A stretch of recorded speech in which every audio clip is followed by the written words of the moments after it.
السلام عليكم، ازيكم؟ عاملين ايه؟ يا رب تكونوا بخير. النهارده جايين نعمل مع بعض شويه كبده كده، هنعملهم بطريقه حلوه قوي، وهنعمل كمان تتبيله حلوه قوي للكبده، وهوريكي كمان ازاي تضيعي ريحه الزفاره من الكبده.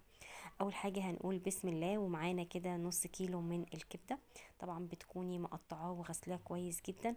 وبعد كده هنعمل له خلطه كده عشان نضيع ريحه الزفاره خالص. بننقع الكبده بتاعتنا في نص كوبايه من اللبن، وبنسيبها كده بمعدل ربع ساعه.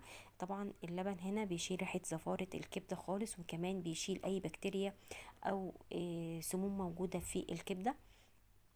اللبن هنا بيشيلها خالص خالص. فالخطوة دي مهمة جدا جدا. معانا هنا بقى بصلتين كبار كده بنقطعهم جوليان علشان دول هنشوحهم مع الكبدة. ومعانا كمان قرنين فلفل اخضر. لو عندك فلفل الوان مفيش مشكلة بتحطيه معاها. احنا النهاردة هنحط على الكبدة بس بصل وفلفل اخضر، مش هنحط حاجة تاني خالص. وهنعمل خلطة حلوة قوي. خليكي معايا كده اتفرجي على الفيديو للاخر، عشان بجد هوريكي كده خلطة حلوة قوي للكبدة.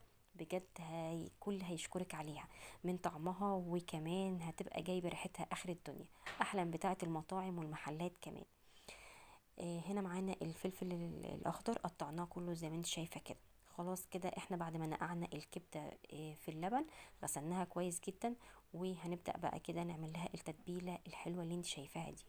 معانا معلقه كبيره كده من الثوم المفروم، معانا طبعا البهارات بتاعتنا، معانا بابريكا، ومعانا فلفل اسود، ومعانا بصل بودر وثوم بودر، ومعانا كزبره ناشفه، ومعانا 7 بهارات. وكمان معانا مكعب من المرق، وشويه صغيرين من جوزة الطيب. جوزة الطيب المطحونة هناخد منها شعرة صغيرة خالص.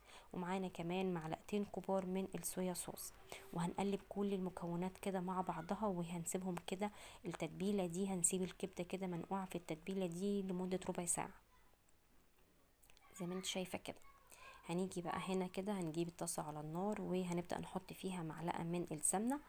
طبعا انا هنا لو انت عندك سمنه بلدي حطي معلقه كبيره من السمنه البلدي. انا ما كانش عندي سمنه بلدي، فحبيت كده اطعم الكبده واخلي ريحتها كده تبقى ريحتها طالعه مفحفحه كده وجميله. فحطيت كده حته من الدهن، كان عندي حته كده من الدهن موجوده عندي في الفريزر، طلعتها وقطعتها زي ما انت شايفه كده. وهناخد بس الدهن اللي بيبقى موجود فيها، هنصفيها بعد كده وهنشيلهم على جنب. اهو انا بس سايباها كده في معلقه سمنه علشان بس تنزل الدهن بتاعها كده، اللي بيبقى جواها، لحد ما احس انها نشفت خالص ونزلت كل الدهن اللي جواها. بعد كده بشيلها خالص، ما بسيبهاش مع الكبده. اهو زي ما انت شايفه كده، انا بس باخد منها الطعم اللي بيبقى موجود فيها والريحه كمان. اهو انا ركنتهم على جنب عشان هنزل بالبصله بقى بتاعتي اللي انا قطعتها. اهو نصلي على النبي كده يا جماعة، عليه أفضل الصلاة والسلام. وطبعا ده فضلا من حضراتكم وليس أمرا. الاشتراك في القناة وتفعيل الجرس عشان يوصلوا كل جديد احنا بنقدمه. يا رب كده فيديوهاتي اللي أنا بقدمها لكم تكون بتعجبكم، وتكونوا كمان بتستفادوا منها. أهو زي ما انت شايفة كده.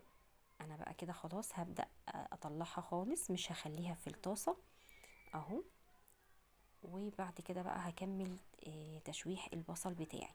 طبعا البصل هنا يا جماعة احنا مش بنسيبه لحد ما يدبل خالص، لا انا عايزة الكبدة كمان تطعم من البصل وتاخد الطعم بتاع البصل. فانا بس بسيبه بس كده لمدة دقيقة على النار بس كده. وبعد كده بنزل عليه بالكبدة بالتتبيلة بقى القمر اللي انت شفتيها في الاول دي. اهو عايز اقولك بقى ريحتها كانت جايبه اخر المكان. والله بجد كان طعمها حلو قوي وريحتها جميله وما فيهاش زفاره خالص خالص.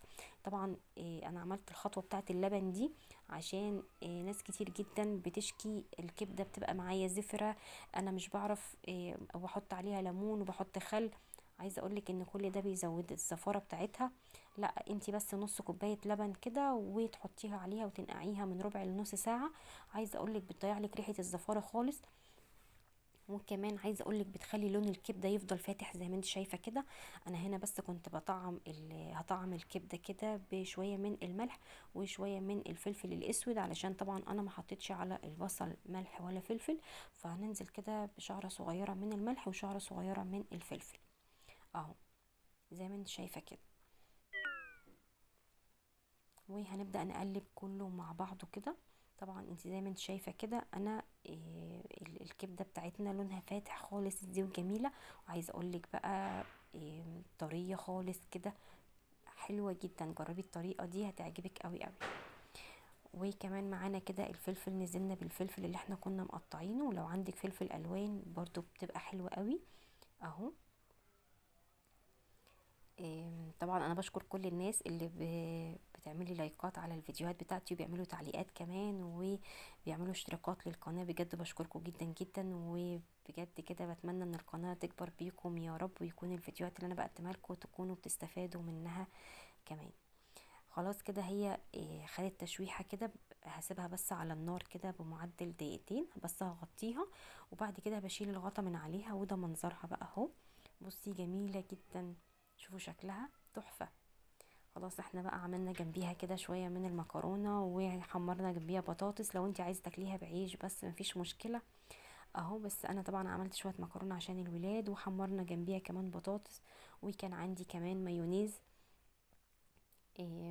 وطبعا كانت دي كان ده فطارنا بتاع النهاردة. حلو جدا جدا، وحاجة كده سهلة وسريعة كده. وأتمنى كده ان طريقة الكبدة بتاعتي